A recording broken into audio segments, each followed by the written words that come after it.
Can you hear me now? Yeah, I can hear you the whole time. Okay. You never acknowledged if you could hear me. I'm saying yes. Yeah, I can hear you.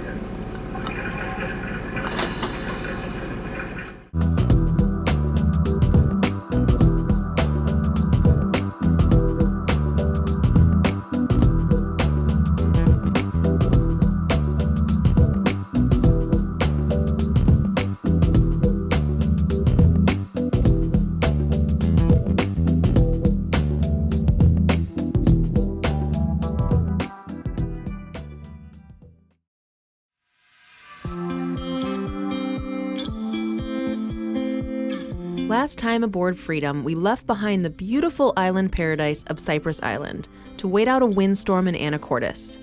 When the gales subsided, we very carefully made our way south through the Swinomish Channel en route to Seattle. Being notorious for logs, full-on tree trunks, and crab pots, we didn't take any chances and took it nice and slow.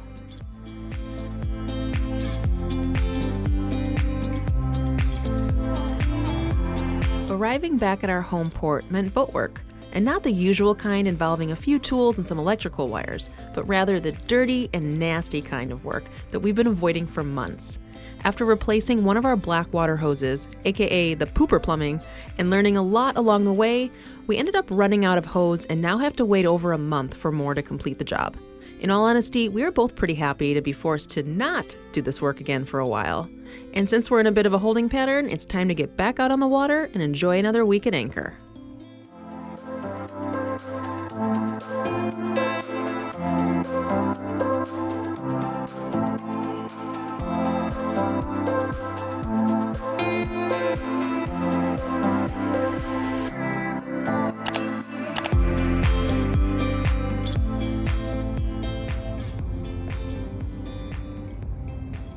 Our first time in Port Ludlow was 6.5 years ago, shortly after we first came out to this area.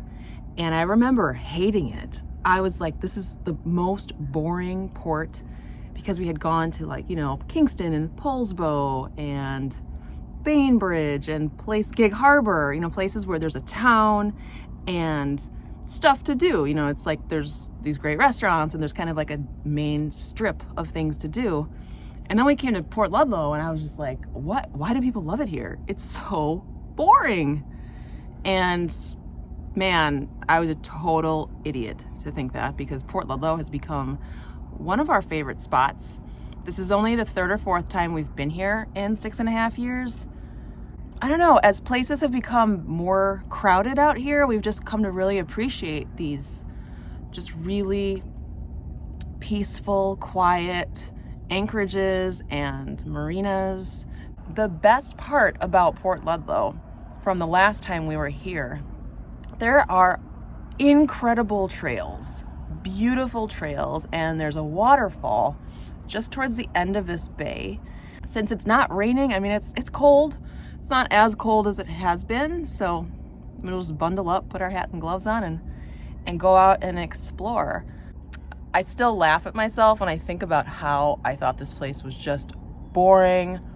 Boo, why would we ever go back? My whole judge a book by its cover, I still don't learn that that's not a good strategy ever.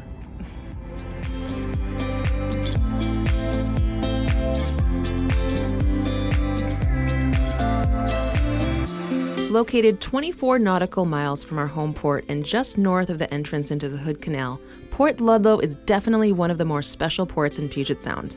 The harbor is peaceful, picturesque, well protected, and has a hidden bay for boats wanting more privacy or protection from the wind. And although we have no plans to live on land anytime soon, we couldn't help but drool over their new waterfront community. Sean and I even picked out the exact one we'd like. Someday. Can you guess which one? If you prefer to be at a dock, the Port Ludlow Marina has 300 slips and abundant guest moorage for vessels up to 200 feet. There's also a general store, a fuel dock, incredibly friendly people, and it's only a short walk to the Port Ludlow Inn, where you can treat yourself to waterfront dining, spa services, or maybe even a night off the boat in one of their suites.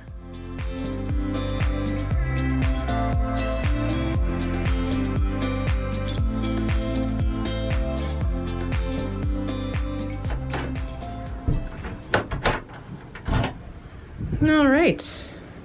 Someone's ready. Oh. Go. Oh, it's Joe. Look how cute he looks. Sully, are you ready to go or are you driving? He's driving. He's driving. A little too young to drive yet. Yeah, Captain Sully.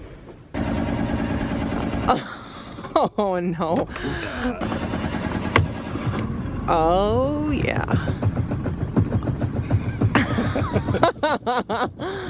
Oh God.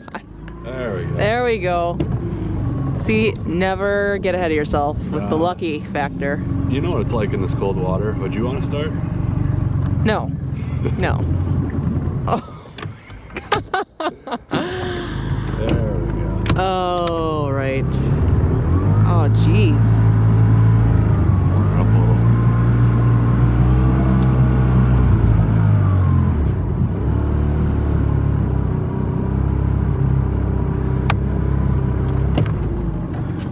All right, buddy. Are we good? We are good. All right, well that was a sketch. Well, we're gonna make a quick stop to say hello to some people that emailed us last night. They're here in the bay, and then we will head to shore. It's like warm, yeah. I have my hat and my gloves and just a fleece, and I hope that, I'm sure it'll be enough on the hike. We can always come back to the boat later and get our winter gear when we go a little farther. Sure, that's good? Opened up. Yeah.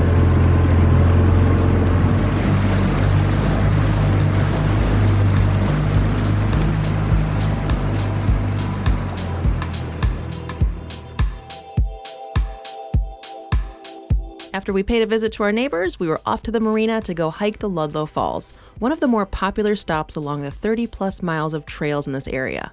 There was just one problem.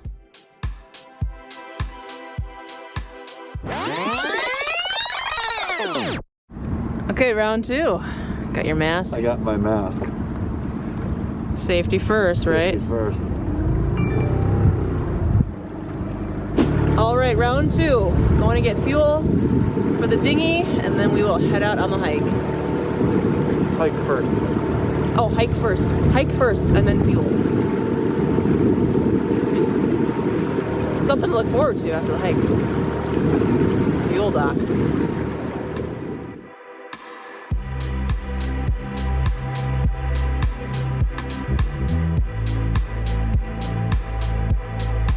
The last time we were in Port Ludlow, we attempted to go to the waterfall without using a map, which is likely why we got lost and gave up. There are so many trails here that wind around, getting cut off by roads, going through neighborhoods, and then picking back up in places you wouldn't expect. So this time we're keeping our map handy.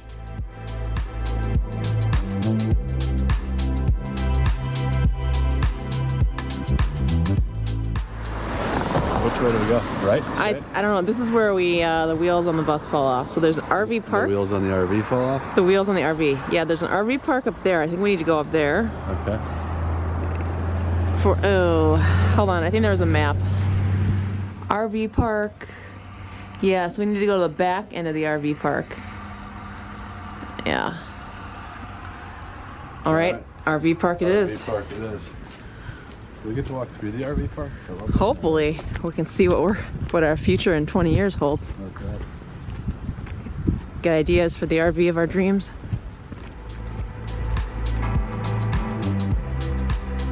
As we walked through the RV park, we eventually found a path and heard what sounded like rapids, as in a waterfall. So we followed our trail of clues and eventually found what we were looking for.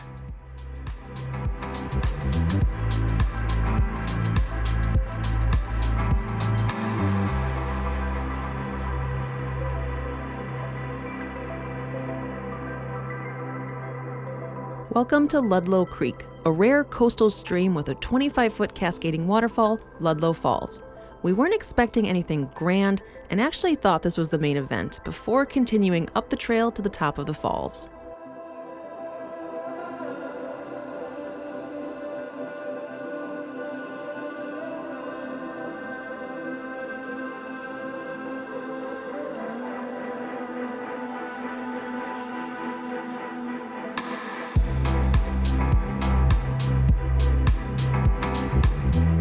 Closer to the top, it was pretty incredible to see and hear the waterfall up close while admiring the unique and lush landscape here on the Olympic Peninsula. This place is definitely worth a visit if you find yourself in Port Ludlow.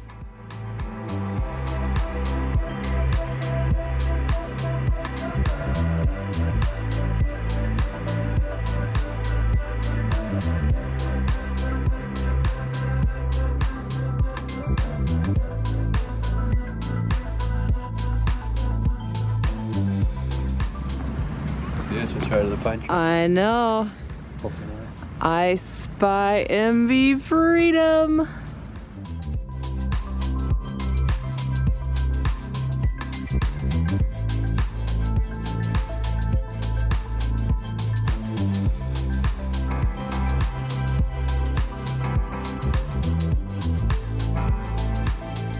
So, what are you thinking? I think this is the start of a long trail.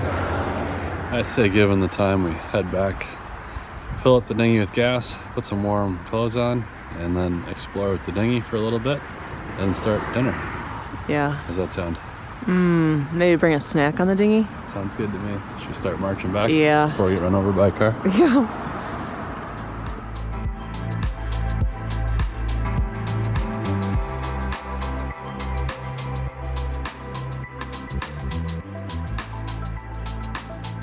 When we got back to the marina, we made a quick stop in the general store before meeting a very friendly dockmaster. Hi, buddy. What's your name? We'll just go with Kitty Cat. All right, so I'm very proud of myself. We went into the marina office really just to check on the fuel dock, and I grabbed a Diet Coke and I put it back. I am 9 weeks without Diet Coke. It's a weakness of mine. I'm trying to cut the habit. And luckily, I put it back. I felt like a drug addict. So, it's my good deed of the day, I guess. Aren't you proud of me, sweetie? It must have took a lot. It did. I felt like pain having to put it away. It's bad. It's bad. Does anybody else out there have a Diet Coke addiction? Do you want to ride over or do you want to walk over? I'm going right over there. I'll meet you there. Okay. It can be a daddy-son time. All right. Be careful on your way over. Luckily, we all made it safely to the fuel dock to load up on a whopping 5 gallons of gas before heading back to Freedom for excursion round 2.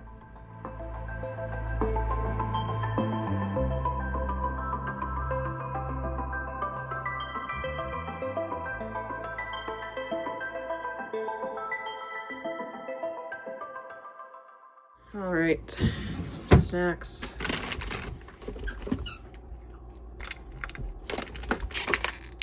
Don't worry, I didn't forget about you, buddy.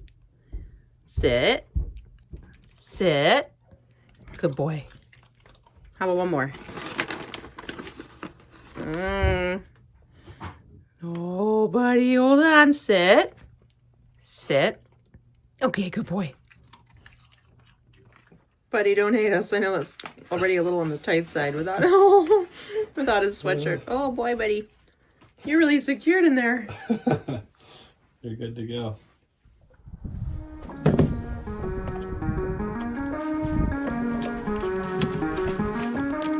Alrighty. We're off. Round 2 of Adventure Day. Got our hot coffee, got some snacks, got warmer attire, and now we're ready. We'll go see what Matt's Bay is all about. Say that 10 times. So we're going to Matt's Bay first? Matt's Bay. So we're going to Matt's Bay, Matt's Bay. Okay, say it 10 times. Matt's. You started to not even say Matt's anymore. I'm not sure if we could get into Matt's Bay with the big boat or not. It's a little iffy, so it'll be cool to see it by dinghy. Yeah. Let me just plot a route.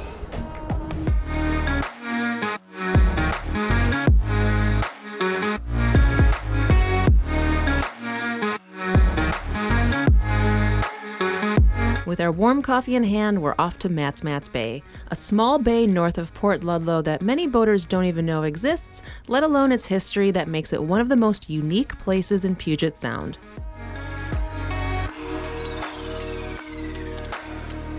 For nearly 20 years, after a court decided that Washington state couldn't revoke land leases for oyster fishing, prompting the state to turn the land back over to property owners, Matt's Bay became privately owned. And by privately owned, I mean right down to the actual seabed. So the entire bay. Then can boats actually anchor or explore back here, you might be wondering? Well, the answer is yes, sort of. According to matsmatsbay.com, the waterfront property owners welcome visitors who share in their desire to protect the natural health and ecosystems of the bay. And while they don't want to put in place too many strict guidelines that would put off current and future visitors, they do reserve their legal rights to remove vessels staying longer than 5 days, are a nuisance, park and leave, are liveaboards, or are derelict. And if I'm understanding the rules clearly, vessels will need permission from the property owners to anchor and will need to provide proof of insurance to those property owners before dropping the hook. So basically, anchor at your own risk, or do like we did and dinghy through and go on your way.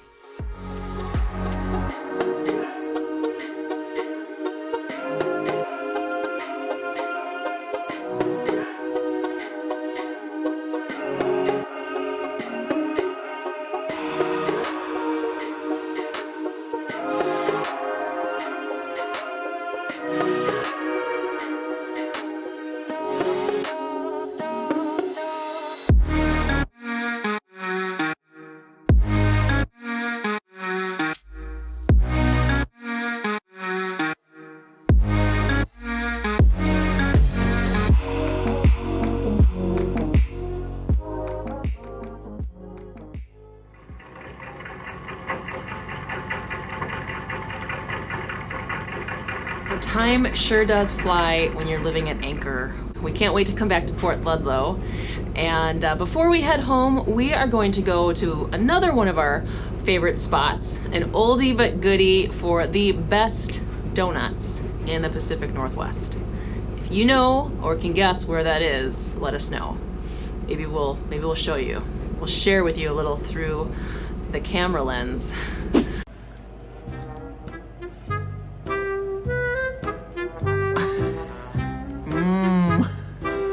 Tasty. That doesn't suck.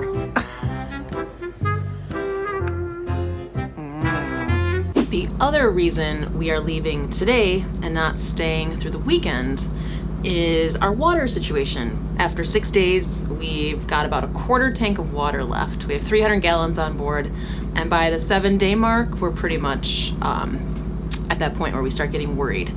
And a lot of you asked from our last video about why we pickle our water maker. We pickled it because we didn't want to have to worry about the weekly maintenance. And a water maker, even when you're using it or not using it, you have to flush it with fresh water once a week, at least, so that there's not bio growth that builds up in the water maker. So to avoid having that weekly maintenance, we pickled it thinking, well, we're not going to be in need of it very much until March. So that's why we pickled it. Puts us in a little bit of a pickle because we can't anchor as much, which was the whole plan. But the weather has been pretty darn good. Starting in January, our winter so far has been off to a good start. So maybe we'll bring it back to life sooner rather than later, but the plan was probably end of March, early April to bring it back into normal mode.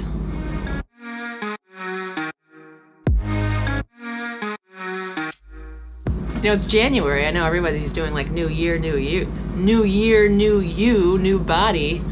And then here we are going to get donuts. You only live once. We're big fans of living for the moment because you could die tomorrow. Can you hear me? Yeah. Can you hear me? Yes. Can you hear me? Yes. Can you hear me now? Yeah, I can hear you the whole time. Okay. You never acknowledged if you could hear me. I'm saying yes. Yeah, I can hear you. Thanks for watching. If you enjoyed this video, be sure to like, subscribe, and hit that bell so you'll be notified every time we upload a new video.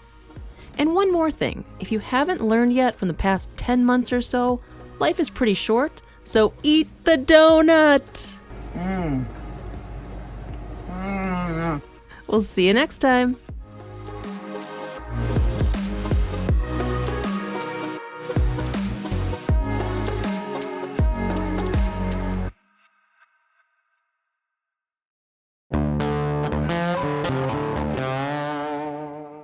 Hey guys, welcome to another weekly Q&A. Let's go ahead and get started.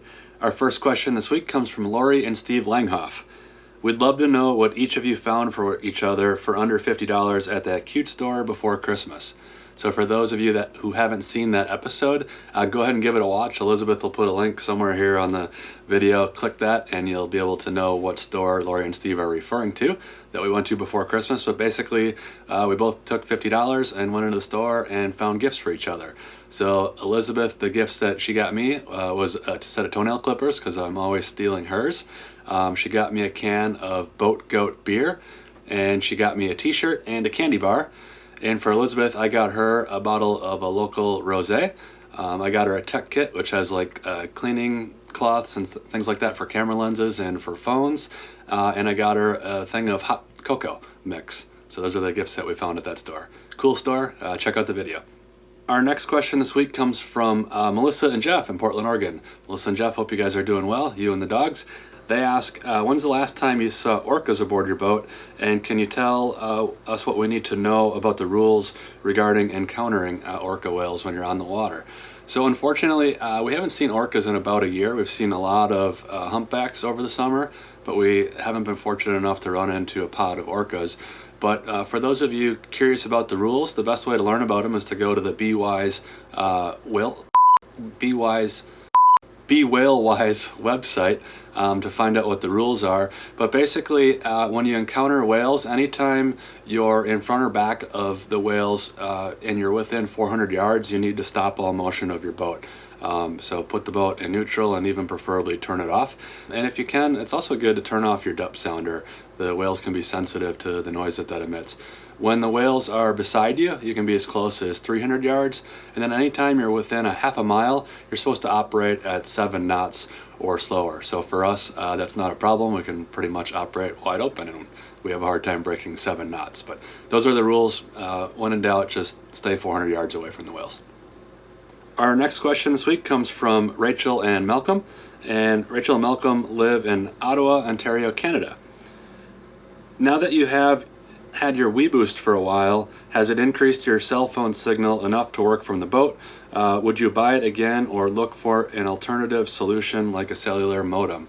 So yeah, I think we feel that the WeBoost has been extremely helpful in allowing us to boost our signal in areas where we otherwise would have had little to no cellular signal. Obviously the technology is always changing. We've been very happy with the WeBoost product, but if you want to hear about the latest and greatest reviews, go ahead and look at Seabit's website. We'll put a link down in the description, but Steve Mitchell is a local boater who does a lot of write-ups on different tech-related things, whether it's Wi-Fi or cellular connectivity, and he always has reviews on the latest and greatest equipment, so a very helpful resource. But yes, we have found it extremely helpful to have the WeBoost aboard our boat. And then our last question this week comes from Henry, and Henry lives in Sweden. Have you thought about extending the bathing platform on FREEDOM? So you'll find on most Nordhavens, the swim platform or bathing platform is generally pretty small in length. And you know, we don't spend, I guess, a whole lot of time on the platform. We really just use it to board the dinghy. So I guess we don't mind the smaller size. I think the reason that a lot of Nordhavens don't have like a swim platform extension is that while at anchor you can get noise slap underneath the swim platform extension, and then also while underway, if you're in a following sea, the waves can tend to get up under the swim platform and affect the performance of the boat. Those that do have a larger swim platform, usually you'll notice that the hull line length is actually molded to match the length of the swim platform so that you don't have kind of an extension hanging over it. Now on our old boat, we had a hydraulic swim platform, which I must say was really nice to be able to have your own beach and kind of submerge the platform as deep into the water as you wanted. It also made it really handy for launching the tender. So there's definitely some trade-offs, but you know, I would say we're not as disappointed with not having that larger swim platform as we maybe thought we would be when we were buying the boat. So it hasn't been too big of a deal. So as always, we appreciate all the really great questions, and we appreciate everyone who watches and supports our videos. If you want one of your questions answered in an upcoming video, look us up on Instagram, MV Freedom Seattle, and drop us a direct message with your name, your location, and your question, and we will try our best to get it answered on an upcoming video. Have an excellent week, guys. Take it easy.